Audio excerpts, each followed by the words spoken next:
off top. So I have on a necktie right now.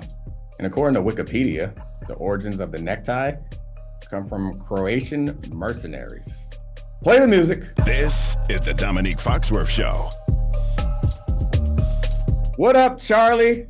I'm doing? High energy right now, man. I just got off a first take, giving Mad Dog the business as I normally do. And it was a lot of fun cooking him up. So I'm ready to continue cooking. I'm in an adversarial mood. I'm sorry if you are going to be on the wrong side of these hot takes. No, man. I see you. You're wearing a salmon jacket and a tie, and I immediately think I'm ready to fight. I'm ready to go. Well, if anyone wants to see this flyness, they can come on YouTube right now and check it out. Apparently, we're doing really well. Shout out to Christina Buswell, Adi Khan, and Sarah Abbott, and you, Charlie, for making this show awesome. So thank you all for supporting it. And it's still getting better. All right, give me something to fight, Charlie. All right, so what I want to do today, I want to talk a little bit of football, a little bit of basketball. I want to roll through the Dolphins-Bengals game, the Bills-Ravens game, because I think those are the two standout football games. And I want to talk about something we don't have common ground on, which is Kevin Durant and the Nets. But we'll get there. The way I want to format this today is a game that I call press coverage. I mean, you weren't the most physical guy. Press coverage is always going to be was always tough for you. But we'll start with this. I'm going to give you real media storylines, things I looked up and researched online. Yeah, credit to me for doing some homework. And you're going to tell me if the real headline or storyline or narrative is legit or what the narrative should be. I looked up Dolphins Bengals. The thing that popped up were a lot of people saying, whoa, look at this betting line. Why are the Bengals 4-point favorites? The Dolphins, according to The Ringer, are among a new group of Super Bowl contenders. But that doesn't seem to be the storyline. The storyline seems to be Joe Burrow back on track. Mike McDaniel saying, when I see Joe Burrow, I see swag. So you tell me, is Joe Burrow the real storyline of this game, or should it be the Dolphins, or should it be something else? I mean, I think it should be the Dolphins. The line seems obvious to me. Like, there's questions around Tua's health. Like, I'm not surprised by the line. Anyone who's shocked by that line, like, I get it, because the Dolphins are like the hottest team in football right now. They won the big game against the juggernaut that was the Bills, but they're on a short week, and their offense or their defense played almost 100 snaps in damn near 100-degree temperatures, and they're on a short week playing on Thursday, and their quarterback had wobbly knees after getting hit. So the 4-point line is understandable. But, I mean, the Joe Burrow's back is a huge question to me, because it seems to me that we had this argument earlier, or this conversation earlier. I don't get how Joe Burrow is ineffective against cover two. And so that's still a thing that's out there. And so it's cover two. It's not a new, innovative, exceptional, special, challenging, confusing coverage. It's the second one they came up with. But Joe Burrow. But explain this to me. Like, we had 6 weeks of saying Patrick Mahomes struggled against cover two last year. How does this keep happening to these guys? Yeah, the Patrick Mahomes thing, I think it was like too high, which can be cover two, can be cover six, can be cover four. Cover two is a specific version of too high. You can have Tampa two, which is really like a cover three with the middle linebacker taking that deep third. But anyway, cover two is an effective pass coverage and taking away deep shots, and it's generally just an effective coverage. But there are holes in it. It's a zone, and you can overload it. You can outnumber them. Like, the only reason why cover two, I think, should work against teams is if they are not anticipating it. Like, there are plenty of cover two beaters. Like, on if you do some sort of rollout to the sideline, do a levels route, like simple stuff that's day one football should work against cover two. If you want to run quick game, like slants, the corners are in outside leverage. The slant to the number two guy should be open. So there are ways to beat cover two, and let alone the fact that if they are the opponents in cover two and you can't run the ball against cover two, something's wrong with you. Like, you have a numbers advantage, and you have a quarterback who's capable of doing like a read option, which gives you another numbers advantage. So not being able to run against cover two and not being able to beat cover two are like, they don't make sense to me. It's impossible. And so, like, on third down, if it's 3rd and 9 and the team is in cover two, I understand it's hard to beat that, because the challenging of one of the ways you can challenge cover two is use underneath guys to pull the zones down. But if they don't have to respect that, then I get it. or overload their zone. So I'm getting way into too much into the X's and O's than I want to be. But the point is, the Joe Burrow's back narrative is a bit faulty if that's actually out there, because they beat the Jets, which are a better team, but the questions are still there about being able to protect Joe Burrow and being able to beat cover 2. Well, so the question I have about that is, if you think that cover 2 is so beatable, shouldn't this be an obvious regression candidate where Joe Burrow does figure it out like ASAP? I mean, they have T. Higgins, they have Jamar Chase, they have legitimately 2 number 1 receivers. Mixon hasn't been able to run the ball at all, but you assume that's coming. Well, it would be if they could figure it out. If you can't run the ball against cover 2, like there's no scheme. I mean, there's no adjustment you can make. You got a numbers advantage. Win, break a tackle, make all your blocks. There's no adjusting or addressing that. And again, cover 2 is more of a pass coverage, so it's going to happen in later down. So presumably they're not struggling to run the ball against cover 2 on first down, because teams are not running a lot of cover 2 on first down, would be my guess. I haven't looked at what the Bengals face normally, but that'd be my guess. So we'll throw the running out. If you can't beat cover 2 yet, like I feel like if you go into a game normally, and this, I think people find this interesting, is you as a offense, first 15 plays are scripted. That's pretty much a recon mission. You're doing motions, shifts, and not every team does this, but like I think Bill Walsh started doing it, and his coaching tree is like the predecessor to the Shanahan thing, and it's like the foundation for a lot of the offense in NFL right now. So first 15 scripted. You use a recon mission. You do motions, you do shifts, you show certain formations, you show certain personnel to see what the defense is going to do. And on third down, you're like, all right, this is their third down play. They're going to run their best third down play on the first third down, the one that they think is going to give you guys trouble. They're going to do it for all the third downs in the first half, and all the first and second downs in the first 15 and in the first quarter, in the first half. The defense is going to show you what their plan is. At that point, the offense can try to adjust, but the real adjustments come at halftime. So I go into this big spiel to explain that if someone was giving Joe Burrow fits in cover 2 in the first half and they didn't address it in the second half, I don't know why 3 weeks later they're going to figure it out and learn how to beat it.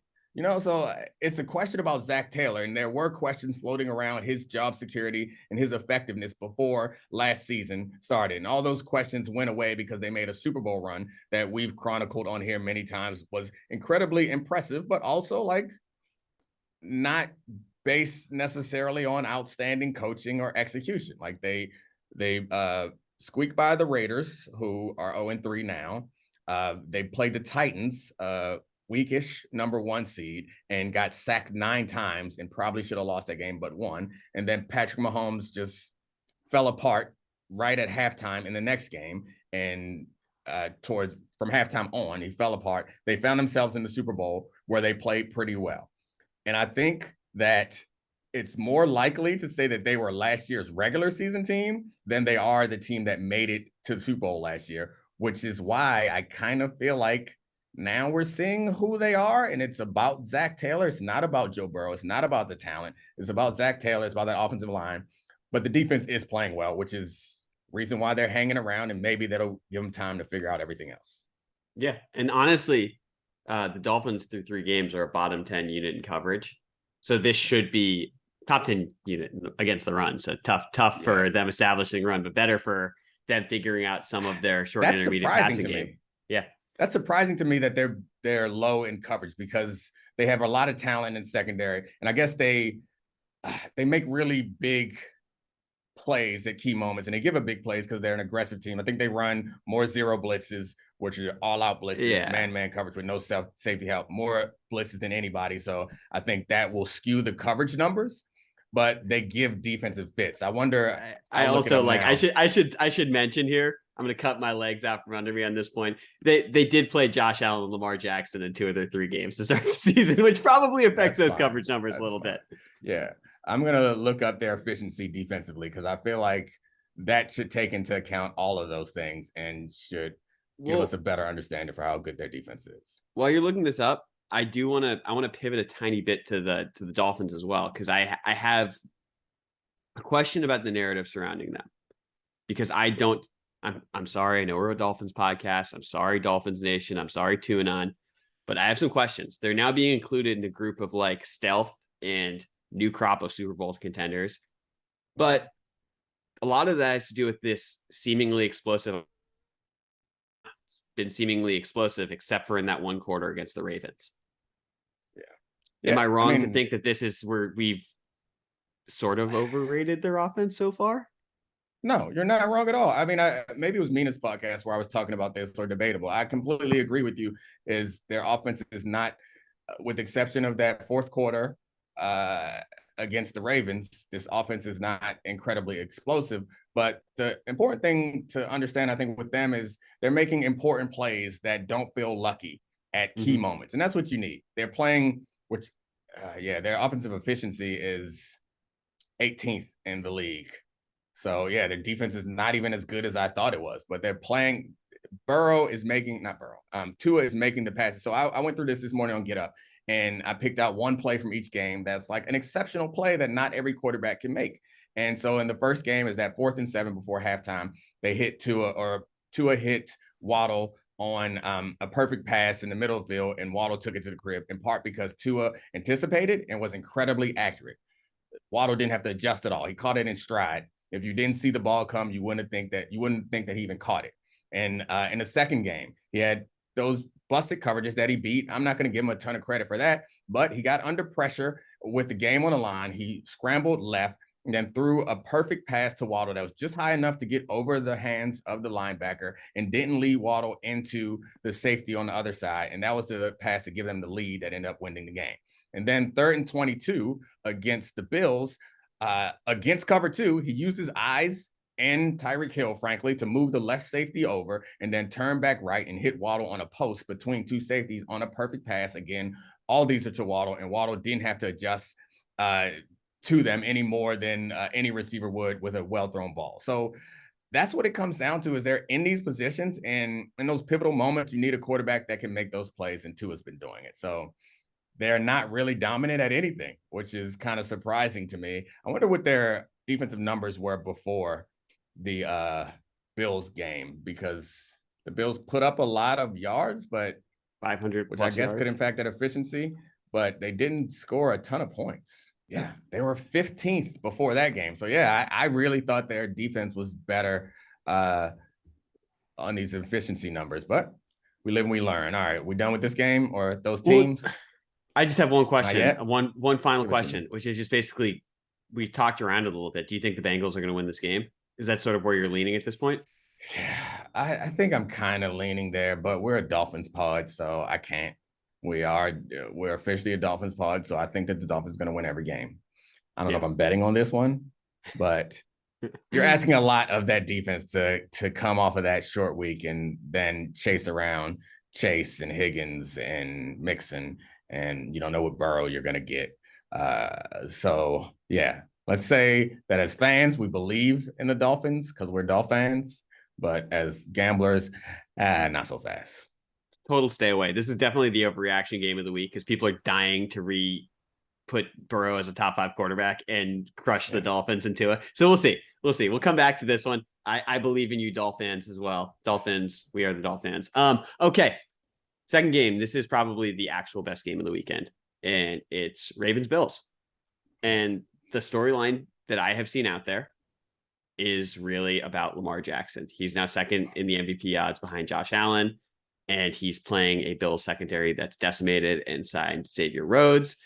And I think it's a really interesting storyline because the Bills defense has been really good this year despite the injuries. And you see Lamar versus the Bills defense as the storyline where he's going to light it up, and we're going to do the market correction where we evaluate Lamar Jackson properly and we view the Ravens as Super Bowl contenders. Is that the narrative for this game? That's not the narrative in my house. The narrative in my house is I'm disappointed and proud of my son at the same time. As someone called and offered us tickets to this game, and he has a game at the same time.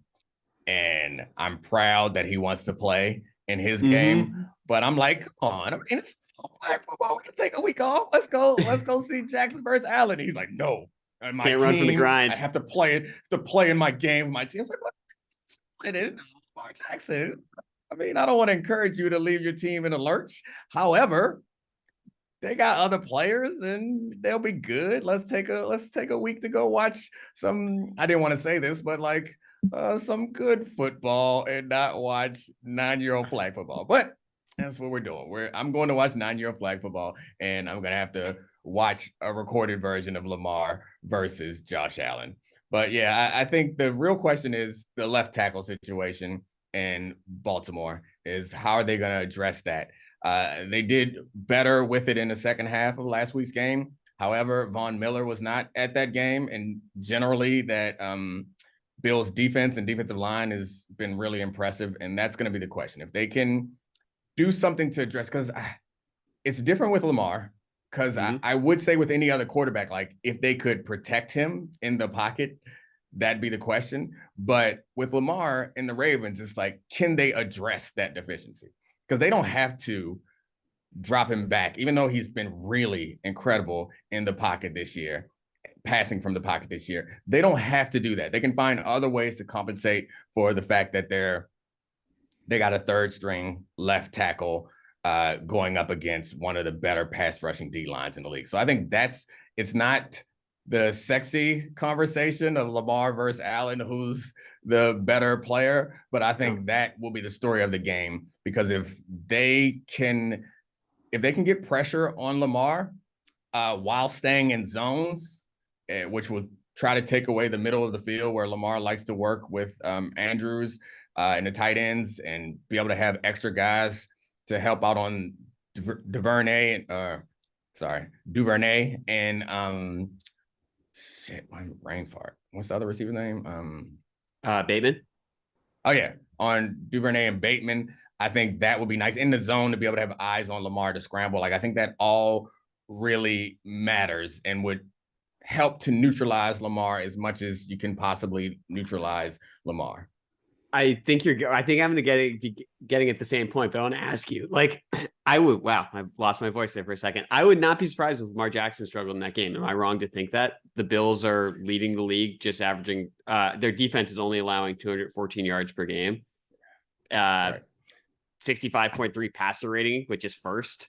They've surrendered just 2 passing touchdowns. They gave fits to Matthew Stafford. And I think there's a really indicative number in that Tyreek Hill had 33 receiving yards last week.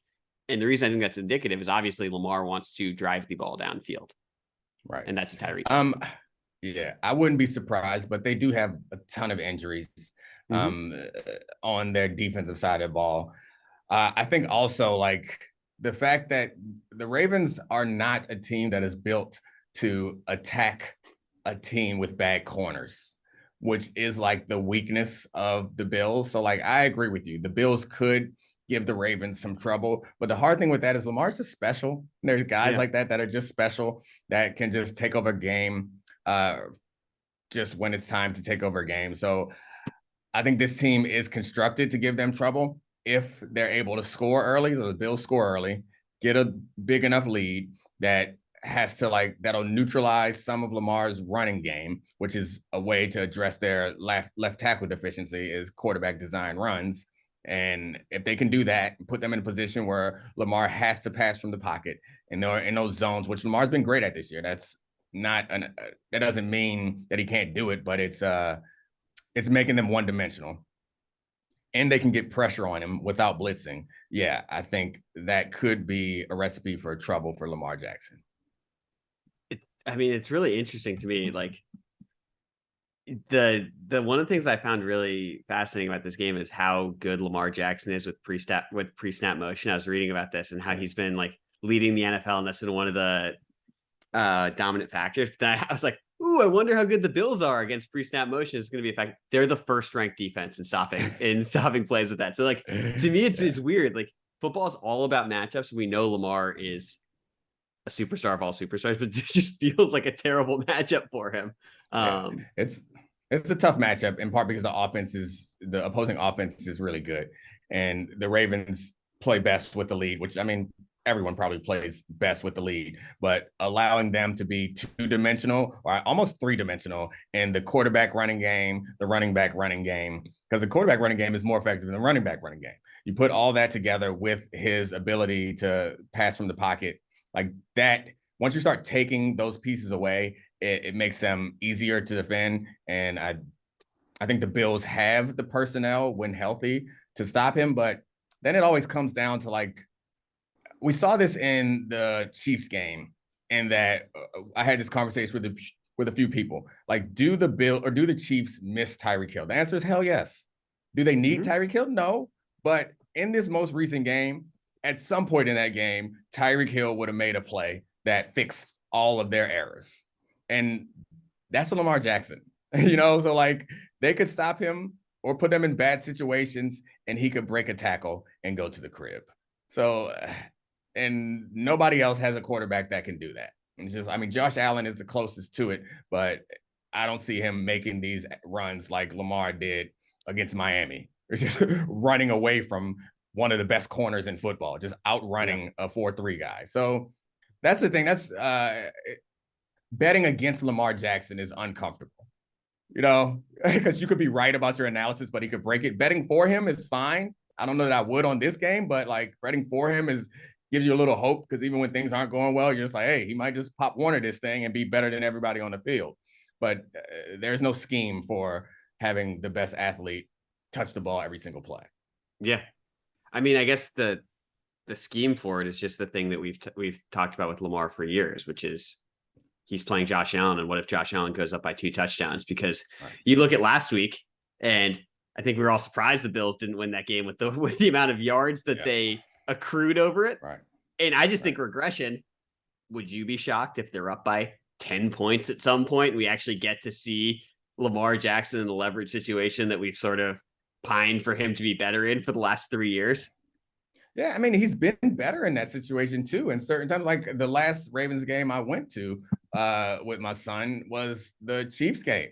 He came back from down in that game, is in part because of mistakes by the Chiefs, but he did come back from down several points. And the reason why people were critical of him is his passing from the pocket and must throw downs. And he's done that well this year. So I'd love to see him in that situation again. I'd love for him to triumph in that situation, but there's certainly going to be a stupid storyline after this game if he loses about how this is why you don't build a team around Lamar Jackson, which is unfair because every other quarterback in the league loses. And every other quarterback in the league struggles to win in late game situations. But none of them have been in, or very few of them that are as young as Lamar Jackson have been in as many big, high-profile games that shape our narrative. And also some people just have confirmation bias and hate Lamar Jackson and want to hate him no matter what. Like that anonymous GM that said if he won 12 MVPs, he would never consider him a number one quarterback. You don't remember that? Google it. It'll make you angry. No.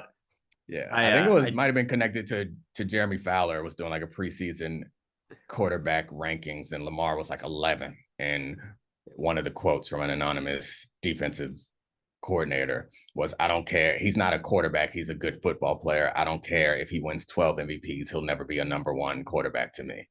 Like, okay, you're just racist. Yeah, it's a little dog whistling. or Lamar Jackson. I don't know, beat you up or something, and you're just upset. But anyway, all right, we're good with that game, right? Yeah, we're good. No, I'm great with it. I mean, I'm with you. I'm predicting the storyline is going to be basically, holy bleep, that Bills Dolphins game was such a fluke. This Bills team's incredible. Why are we surprised after 1 week? Because like this is one of those things where we're like when you zoom out on the Bills from last week, they're actually healthier on defense than they were the week before. And, Josh Allen's a freak of nature. I'm sorry, Lamar. I still love you. Should we move on to the topic that I think we really want to talk about? We're going to pivot away from football for a second. I love it. I can't wait to fight with you about my man, KD. Well, let's talk about the Nets, because the storylines coming out of Nets media day and heading into the NBA season are really quotes from everyone on the team, where you have Steve Nash saying we're a family, you put stuff behind it. You have Markieff Morris with his exact quote on Kevin Durant's trade request. It's like breaking up with a girlfriend. You get back with her. Same shit, same difference until you figure it out. Can it work? Yeah, I broke up with my wife a couple times. We still married. And you have Sean Marks saying he's not Kevin Durant's boss. You have Kevin Durant saying, "Oh, I was too great to be traded." And you have him saying, "The reason I was frustrated is I committed to the organization to have Kyrie and James Harden." You have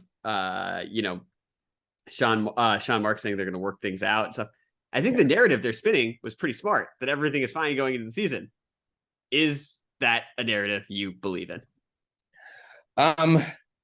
Yeah. Well, I guess it depends on what you mean by fine. I think it's all kind of true. It didn't feel like they were running away from anything. And that's why I am always and forever will, as you mock me for carrying Kevin Durant's water, why I defend him. Well, I mean, it's fine. You call it you call it carrying water, or you can call it being honest and appreciating someone else who decides to be honest. Because it's like, what do you want him to say? He didn't lie to you at any point. He was like, yeah, they couldn't trade me because I'm too awesome. Yeah, I wanted to get out of here, but I'm here now, and I'm going to come here and I'm going to ball out and play as well as I can. Yeah, sometimes you are in inconvenient situations. Sometimes you're uncomfortable, but what gives you the feeling that Kevin Durant is not going to cook? Like, I think it's not going to be comfortable. So yeah, it's not that. It's that it's the details he left out. It's when you hear Kevin Durant talking, he made some incredibly salient points. He said, we had a great offseason. When you look at the broad swath of it, they did have a great offseason. They basically added Ben Simmons, who's going to be awesome for them if he plays. They added TJ Warren, who is going to be awesome for them if he plays. They built out this roster with Royce O'Neal, who can fix some defensive deficiencies. Kyrie might show up for a few more Kyrie weeks. should show up, voice for the voiceless. Yeah, whatever with that. But the thing that I thought he was disingenuous about was his comment about why he was frustrated. And that is because this is a group that he had signed up to play with. But he chose this. He supported Kyrie. He brought him in. And it's like, what do you want the organization to do? He chose Kyrie over James Harden. James Harden's not there because Kevin Durant took Kyrie's side. Right. It's just a skirting of responsibility that this is a team that he was, part of constructing, whether he wants to admit it or not. And he bears some responsibility for the results and the frustration that came out of that. He didn't say he doesn't bear any responsibility for it. I'm sure he does bear some responsibility for it. And if James Harden wanted to leave and you had to choose between those two players, based on what we saw of James Harden and what we know Kyrie Irving is capable of, he made the right Kyrie choice. Irving, huh? Yeah. Yeah. I mean, Kyrie Irving didn't play much. He hadn't played at that point. I know, but I'm saying when Kyrie Irving is back, he's going to be a better basketball player than the version of James Harden that we saw. So that, if you have to choose, I think it's reasonable to say the choice you're making is, we have this guy that when he plays, he's great. He may not play.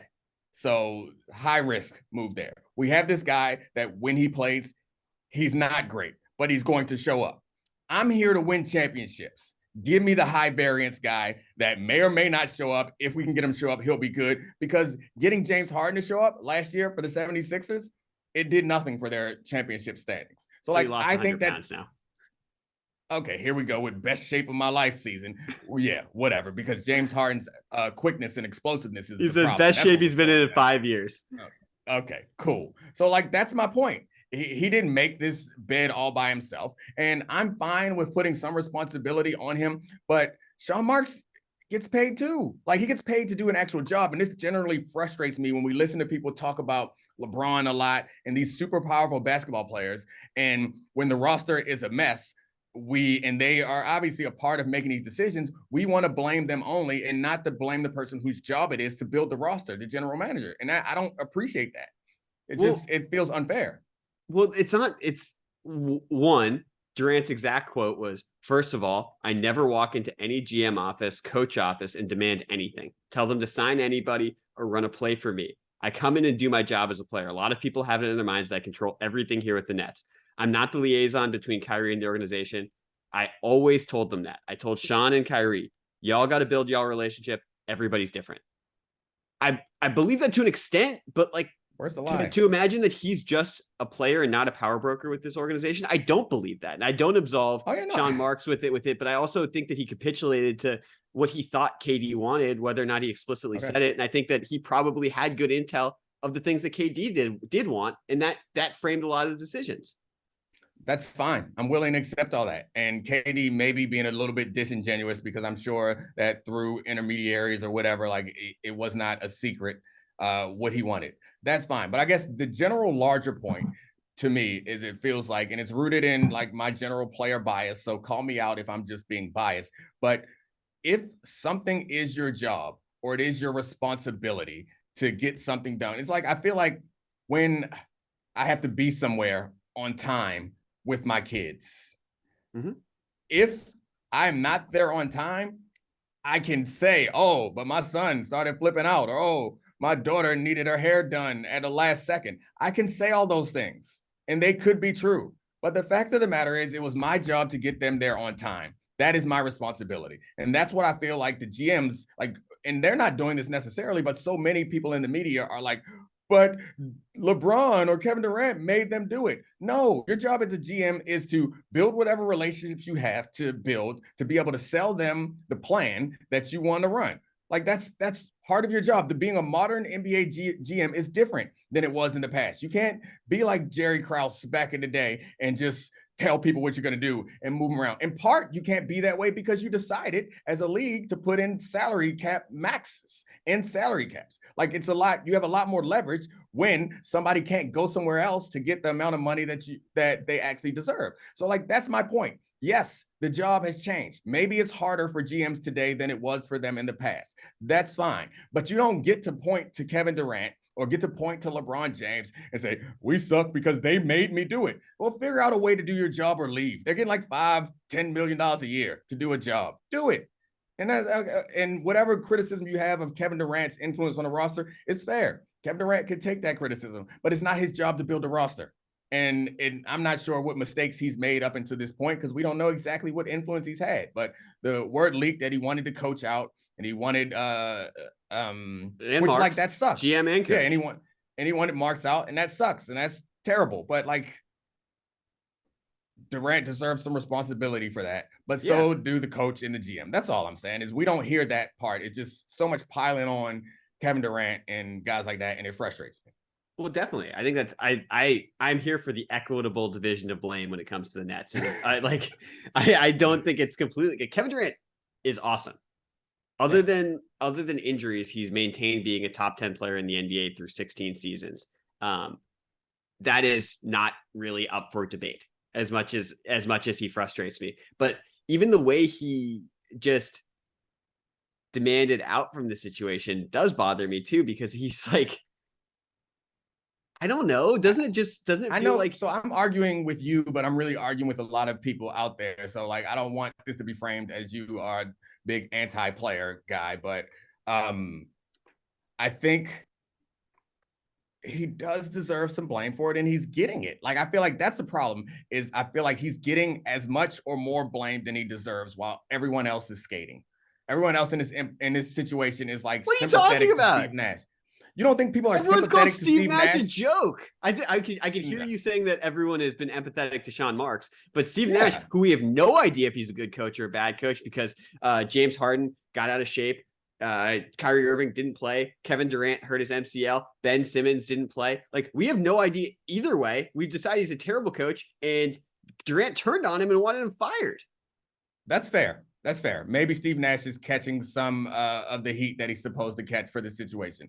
I feel like part of this is also like people saying, what is Steve Nash supposed to do in this situation? Kyrie Irving is crazy and Kevin Durant is bullying him and James Harden forced his way out. Like, that's out there too, which is like, well, that's his job. That's like your job to figure out how this is supposed to work. And it's fine to criticize him for not doing that part of the job right. Well, and the same thing for Sean Marks. It's like he's not getting the criticism that Kevin Durant is getting. And I'm fine with not criticizing anybody in this situation, but just ganging up on the player to me feels wrong when his job is to play basketball really well. He's been doing it. Ever since he came back from the injury, he's been doing it. He was a toenail from knocking off the champs a couple years ago. This is one of the things that I sort of disagree with you on.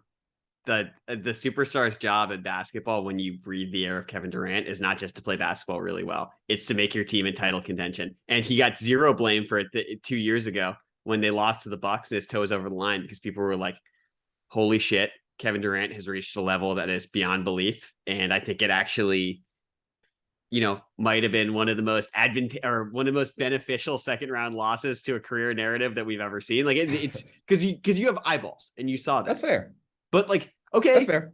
When you're listless against the Boston Celtics and get swept in the first round and you're calling yourself one of the 10 best players of all time, I also think it's fair for fans, media members to be like, hey, you're Kevin Durant. I expect your teams to be better because you're Kevin Durant, and wins are a superstar stat in the NBA.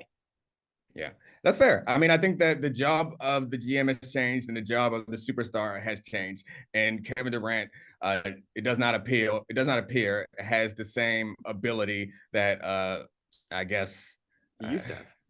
Yeah. I mean, it's not even his basketball playing ability. That I'm concerned about as much as it's like this roster construction thing that it seems like is now the responsibility of players in the way that it wasn't in the past, where it was like you get drafted to a team, you play at that team, and if you don't win a championship, we don't blame the GM. We're just like, you weren't good enough to bring this team to the top. Now we're in an era where it's like you aren't good enough or charismatic enough to find the right roster to make yourself a championship contender every single year, which is kind of unfair because he did it. He went to the best possible situation ever and won the NBA MVP and a couple titles in Golden State. So people just hate Kevin Durant. And that's where they start with their analysis of Kevin Durant, is the fact that they don't like him because he ruined basketball by going to Golden State when he had the opportunity to. I mean, yeah, sort of. That is sort of part from the fan perspective. I'm not here for it. I'm not going to let y'all hate on a man because he took an easier job than he had before, because all y'all would do the same thing. Good for him. No, we're allowed to be frustrated about it. And the reason we're allowed to be frustrated about it is it's an entertainment product for us, and he made it less entertaining. His game was entertaining. Yeah, because there was so much less mystery in intrigue. Yeah, in the whole thing. But that's not his fault. That's the fact that it's 82 games. There's less intrigue, and that their 7-game series in the playoffs reduces the intrigue. All that stuff reduces the intrigue. Also, Kevin Durant going to a 72-win team does reduce the intrigue. I mean, after the intrigue is like, how good are they going to be? And then once we realize they're going to be unbeatable, freaking incredible, then there's really no. I think the most basketball games. And like, since I've been an adult, like when I was a kid, I watched like everything that could come on TV, but we didn't have much access back then. But the most basketball I've watched as an adult is when the first year LeBron went to Miami. Mm-hmm.